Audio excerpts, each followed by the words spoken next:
Bonjour frères et sœurs, que la grâce et la bénédiction du Seigneur Jésus-Christ soient avec chacun de vous et que tous vous soyez sous la protection divine et que sa bénédiction abonde dans vos foyers, dans vos affaires, dans votre vie et dans votre famille. Alors, ayant suivi les enseignements sur la dispensation où nous avons vu clairement que celui qui a été désigné par Dieu pour nous apporter le message du salut, ce fut Simon qui par là a porté le surnom de Pierre. Donc quiconque dit Simon et ajoute Pierre, c'est-à-dire Simon-Pierre, témoigne que le leader, l'autorité déléguée par le Seigneur pour nous apporter le salut, c'est ce monsieur. Alors ce matin, nous allons voir la base, le principe réel de la foi chrétienne. Quel est le sujet principal de notre confession? Comment nous l'appréhendons? Qu'est-ce que cela est? Alléluia. Alors quand cela est bien compris et que la foi y est, la gloire du Seigneur se manifeste. Tu reçois tout ce qu'il faut pour être apte à rentrer dans le royaume des cieux. Mais si tu ne l'as pas, toute autre voie que tu emprunterais t'amènerait hors de Dieu. Alléluia. Alors ainsi, nous allons voir le Fils de Dieu. Le Fils de Dieu, c'est par là que la porte s'ouvre pour accéder à Dieu. C'est par la doctrine du Fils de Dieu que nous pouvons être sauvés, que nous pouvons être bénis, que nous pouvons être guéris, que nous pouvons avoir la prospérité, que nous pouvons avoir la puissance de protection et que nous pouvons enfin rentrer dans le royaume de Dieu. Il n'y a pas beaucoup qui peuvent comprendre cela parce que tout le temps que l'homme a existé sur terre, il n'y a pas eu de ce genre de manifestation que Dieu a proposé aux hommes pour leur salut. Toutes les dispensations, les 5 dispensations précédentes, la forme de message que le Seigneur a apporté à mettre en pratique pour être sauvé, le contexte du Fils de Dieu, eh bien, semble être déroutant. Et c'est pour cela que l'apôtre Paul, quand je l'ai lu l'autre fois dans Éphésiens chapitre 3, nous dit « À moi qui suis le moindre de tous les saints », chapitre 3, verset 8, « Dieu m'a accordé la grâce d'exposer, de faire comprendre, d'enseigner. » Je reprends la lecture. « À moi qui suis le moindre de tous les saints, cette grâce a été accordée d'annoncer aux païens les richesses incompréhensibles de Christ et de mettre en lumière quelle est la dispensation du mystère caché de tout temps en Dieu qui a créé toutes choses. C'est un mystère qui demeure caché de tout temps en Dieu qui a créé toutes choses. Si tu n'as pas eu la grâce de Dieu, tu ne peux pas être sauvé. Si tu n'as pas eu l'Esprit de Dieu, tu ne peux pas accéder au salut. Parce que le Seigneur dit, nul ne connaît le Fils si ce n'est le Père. Et nul ne connaît le Père si ce n'est le Fils. Et celui à qui le Fils veut le révéler. Alléluia. Alors, cette vérité est profonde. Et je voudrais que chacun de vous prête attention, dispose son attendement pour une bonne compréhension, afin que vous puissiez parvenir à exploiter cela pour le salut de votre âme. Gloire à Dieu. Nous avons souvent lutté contre la mort. Et bien que nous soyons tous des grands serviteurs ou des petits serviteurs de Dieu, des disciples qui croient au Seigneur Jésus, et il est même dit, Christ est ma vie, mourir m'est un gain, mais lorsque la mort viendra, beaucoup se mettront à courir, à fuir pour échapper à la mort. Et pourtant, c'est par là que nous accédons. Nous quittons ce corps mortel pour revertir l'immortalité. Alors le Fils de Dieu. Quand nous prenons le livre d'Ésaïe, chapitre 53, il est important que nous lisions cela. Il est écrit: qui a cru à ce qui nous était annoncé? Qui a reconnu le bras de l'Éternel? Il s'est élevé devant lui comme une faible plante, comme un rejeton qui sort d'une terre desséchée. Il n'avait ni beauté ni éclat pour attirer nos regards, et son aspect n'avait rien pour nous plaire. Méprisé et abandonné des hommes, homme de douleur et habitué à la souffrance, semblable à celui dont on détourne le visage. Nous l'avons dédaigné, nous n'avons fait de lui aucun cas. Cependant, ce sont nos souffrances qu'il a portées, c'est de nos douleurs qu'il s'est chargé. Et nous l'avons considéré comme brûlé, frappé de Dieu et humilié. Mais il était blessé pour nos péchés, brisé pour nos iniquités. Le châtiment qui nous donne la paix est tombé sur lui. Et c'est par ses meurtrissures que nous sommes guéris. Nous y soyons tous comme des brebis. Chacun suivait sa propre voie. Et l'Éternel a fait retomber sur lui l'iniquité de nous tous. Alléluia. Quand nous venons dans les évangiles, nous voyons dans Jean chapitre 3 verset 16. Car Dieu a tant aimé le monde qu'il a donné son Fils unique, afin que quiconque croit en lui ne périsse point, mais qu'il ait la vie éternelle. Alléluia. Et dans Actes chapitre 16, verset 31,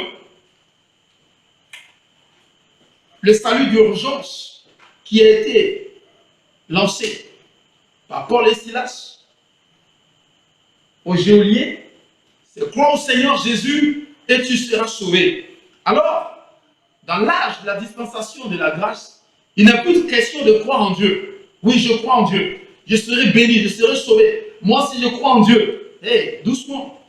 Crois au Seigneur Jésus et tu seras sauvé. Le départ du salut pour l'accès à Dieu passe par le Seigneur Jésus. Et déjà, sous l'Ancien Testament, la question est posée: qui a cru à ce qui nous était annoncé? Qui est-ce qui a reconnu le bras de l'Éternel? Alléluia. Alors, la foi au Seigneur Jésus-Christ est le seul moyen aujourd'hui pour parvenir à Dieu. La Bible dit: c'est de nos péchés qu'il s'est chargé. C'est nos iniquités qu'il a portées. Et le châtiment qui nous donne la paix est tombé sur lui. Et par ses meurtrissures, nous sommes guéris. Ainsi, croire au Seigneur Jésus-Christ consiste dans le fait que dans ta conscience, dans ta pensée, selon ta foi, tu acceptes que la mort était le jugement qui devait être infligé à toi-même. Mais le Seigneur Jésus, en se chargeant de tes péchés, en portant tes iniquités, tes forfaits, ta culpabilité ainsi se rabat sur lui. Et la mort dont tu devais mourir, le châtiment que tu devais subir, il subissait en lieu et place de ta personne ce châtiment. Si tu crois cela, tu es en train de croire au Seigneur Jésus. Alléluia. Donc, Jésus a pris tes péchés. Jésus a pris tes forfaits. Jésus a pris tes faiblesses. Il n'y a pas de possibilité pour une personne de parfaire ses voies et d'être conforme aux règles de Dieu. Mais le Seigneur Jésus-Christ va marcher, il va se comporter, il va vivre dans ce monde plein de pièges, plein de séductions, plein de péchés, et il sera victorieux. Il dit qu'il a été tenté comme nous en toutes choses, sans commettre de péché. Et ainsi, il se substitue à toi Il est propre devant Dieu pour un sacrifice idéal afin de pouvoir obtenir la miséricorde de Dieu. Donc il prend tes péchés sur lui et il va être tué, il va être crucifié. Dans cette crucifixion, la puissance du péché t'entraîne vers la destruction et le jugement. Cette puissance du péché est vaincue, est détruite, est anéantie par la vie du Seigneur Jésus-Christ qui est anéantie, par la vie du Seigneur Jésus qui a été emportée. Alléluia. Ainsi, lorsque tu crois cela, la vie de perfection, la vie de gloire, la vie de sainteté et de pureté du Seigneur Jésus-Christ revient sur toi. Il te revêt de sa justice. Il te revêt de sa sainteté. Il te revêt de sa pureté. Et c'est pour cela que dans le livre 1 Corinthiens, au chapitre 6, à partir du verset 9, le Seigneur nous dira, quelques-uns d'entre vous, vous étiez des menteurs, vous étiez des voleurs, vous étiez des cupides, vous étiez des magiciens, etc., etc., etc. Et puis au verset 11, il dit, mais vous avez été justifiés, vous avez été purifiés, vous avez été sanctifiés au nom du Seigneur Jésus et par l'Esprit de notre Dieu. Alléluia. Souvent la foi au Seigneur Jésus-Christ est enseignée comme si, alors, vous avez la foi, vous allez être béni matériellement, vous serez prospère dans vos affaires, vous allez avoir de l'argent. Hein, tu es demeuré célibataire, ça fait longtemps, tu crois au Seigneur Jésus, il va te donner un époux, une épouse, tu vas avoir une voiture, tu vas avoir une maison. Gloire soit rendue à Dieu. Toutes ces choses sont bonnes et le Seigneur le donne. Mais ce pourquoi la Bible a permis que nous sachions qui est Jésus, c'est le fait que celui-là est venu pour détruire la puissance de la mort au travers de l'anéantissement du péché qui nous pousse dans l'abîme de la destruction et de l'enfer. Alors, nous avons besoin, vous avez besoin de croire au Seigneur Jésus-Christ, de croire au Fils de Dieu, qui a porté la chair, qui a porté le sang, qui a porté les os dans son corps comme un simple homme.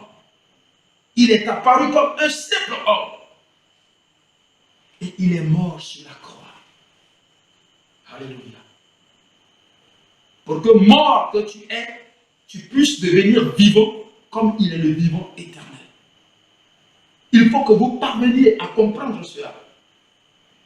Si tu acceptes le Seigneur Jésus, tes péchés sont morts parce qu'il est mort à la croix avec tes péchés. Et ainsi tes péchés sont morts. Ta condamnation est morte.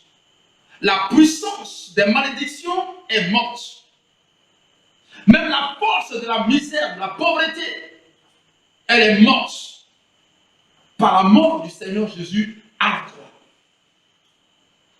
Et il t'a rendu vivant par lui en sortant ressuscité d'entre les morts. Tu n'as plus à craindre la malédiction familiale. Parce que la Bible dit dans le livre de Galates chapitre 3 verset 13, il est devenu malédiction pour nous. C'est-à-dire toute malédiction s'abat sur lui et il devient malédiction. Et la Bible dit encore qu'il est devenu péché. Selon le livre de 2 Corinthiens chapitre 5 verset 21. Alors que crains-tu? Crois au Seigneur Jésus. Crois au Fils de Dieu. Le Fils parce qu'il a la chair. Le Fils parce qu'il a le sang. Le Fils parce qu'il se permet de prendre le péché sur lui. Le Fils parce qu'il va aller à la mort à ta place. Le Fils parce qu'il va manifester une attitude de faiblesse pour se laisser flageller, pour se laisser prendre et clouer sur la croix. Et il va se permettre la mort à cause de toi. Acceptes-tu cela? Te disposes-tu à cela? La puissance du Saint-Esprit te conduira à la victoire de la foi pour le salut de ton âme. Que Dieu vous bénisse et que sa grâce abonde sur vous. Au nom de Jésus. Amen.